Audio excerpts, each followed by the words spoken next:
Hello everyone! So, this is Edmond Mindaros channel at sa video ito ay pag-uusapan natin at i-guide ko kayo on how to remove e-wallet SIB recipients on Shopee Pay account.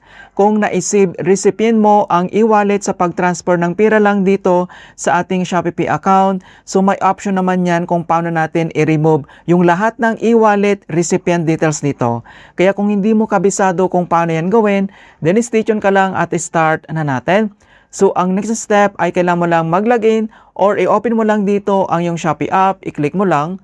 Dito lang sa ating Shopee homepage, kailangan mo lang i-tap dito yung Meet and Profile na makikita lang dito sa bottom right corner, i-click mo lang. At dito lang sa ating Shopee profile homepage, and then under lang dito sa My Wallet, kailangan mo lang i-select dito yung Shopee Pay. And then dito lang sa ating Shopee Pay, so since ginagamit natin ito and then sa ating e-wallet sa pag-transfer, and then may option dito kung paano natin i-remove. Then next step, kailangan mo lang i-select dito yung Send Money. And then dito lang sa ating Send Money, kailangan mo lang i-select dito yung Other e-wallets. Ayan.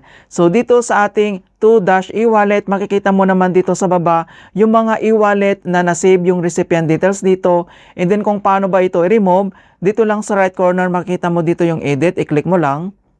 And then, makikita mo naman dito sa right corner din yung mga icon settings na delete. So, kailangan mo lang yan i-tap.